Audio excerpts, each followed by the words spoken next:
ಜನಸಂಖ್ಯೆ ಮತ್ತು ಭಾರತದ ವಾಸ ಮಾಡ್ತಕ್ಕಂಥ ಜನರ ಬಗ್ಗೆ ಚಿಂತನೆಯನ್ನು ಮಾಡ್ತಕ್ಕಂಥ ಸಂದರ್ಭದಲ್ಲಿ ಕಾಂಗ್ರೆಸ್ ಪಕ್ಷ ಯಾವತ್ತೂ ಕೂಡ ಸಮಸಮಾಜ ಮತ್ತು ಸಾಮಾಜಿಕ ನ್ಯಾಯದ ಪರವಾಗಿ ಮೊದಲಿನಿಂದಲೂ ಕೂಡ ಕಾರ್ಯಗಳನ್ನು ರೂಪಿಸಿಕೊಂಡು ಬಂದಿದೆ.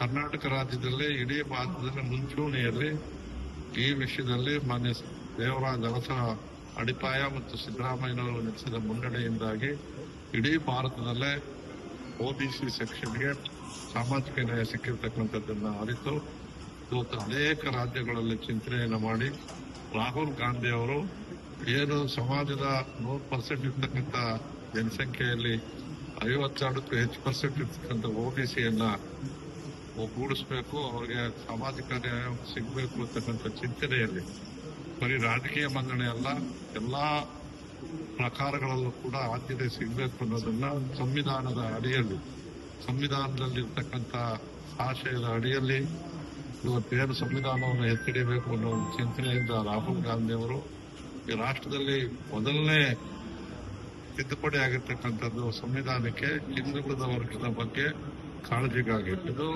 ಬಹಳ ಜನಕ್ಕೆ ತಿಳಿದಿಲ್ಲ. ಆ ಒಂದು ಅರಿವಿನಲ್ಲಿ ಮೊನ್ನೆ ಬೆಂಗಳೂರಿನಲ್ಲಿ ನಡೆದಂತ ಹಿಂದುಳಿದ ವರ್ಗಗಳ ಆ ಒಂದು ಸಮಾವೇಶ ರಾಷ್ಟ್ರದ ಬೆಳಕನ್ನು ಚೆಲ್ಲಿದೆ.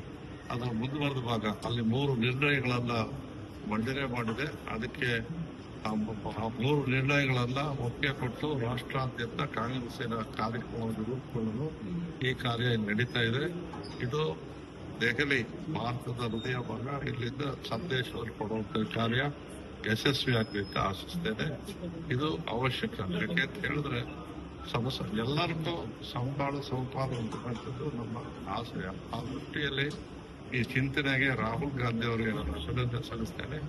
ಅವರ ಕಾಳಜಿಯ ಮೇರೆಗೆ ಸಿದ್ದರಾಮಯ್ಯನವರು ಇವತ್ತು ಕರ್ನಾಟಕದಲ್ಲಿ ಏನು 1931ರಲ್ಲಿ ರಾಷ್ಟ್ರೀಯ ಜನಗಣತಿ ನಡೆದಿದೆಯೋ ಅದಾದ್ಮೇಲೆ ನಡೆದಿಲ್ಲ. ಅದನ್ನ ಇಡೀ ಭಾರತದಲ್ಲಿ ಪ್ರಥಮ ಮಾಡಿದವರು ಕರ್ನಾಟಕ ರಾಜ್ಯದ ಮುಖ್ಯಮಂತ್ರಿಗಳಾದ ಸಿದ್ದರಾಮಯ್ಯನವರು ಕಾಂತರಾಜ್ ವರದಿಯನ್ನು ಮಾಡಿ ಅದು ಜಾರಿಗೆ ಬರುವಂತ ಸಂದರ್ಭದಲ್ಲಿ ಸಣ್ಣ ಪುಟ್ಟ ತೊಡಪಿನಿಂದ ಅದು ನಿಂತಿದೆ.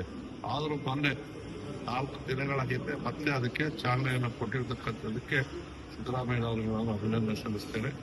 ಅದರ ಈಗ ರಾಹುಲ್ ಗಾಂಧಿ ಅವರ ಚಿಂತನೆ ಇಡೀ ಭಾರತದ ಸಾಮಾಜಿಕ, ಶೈಕ್ಷಣಿಕ, ಆರ್ಥಿಕ ಇದು ನಡಿಬೇಕು ಸಮೀಕ್ಷೆ ಅಂತಕ್ಕಂಥದ್ದು ಆಗ್ರಹವನ್ನು ಕೂಡ ಮಾಡ್ತಾ ಇದ್ದಾರೆ. ಅದಕ್ಕೆ ಪೂರಕವಾಗಿ ಈ ಸರ್ವೆ ಸರ್, ಈಗ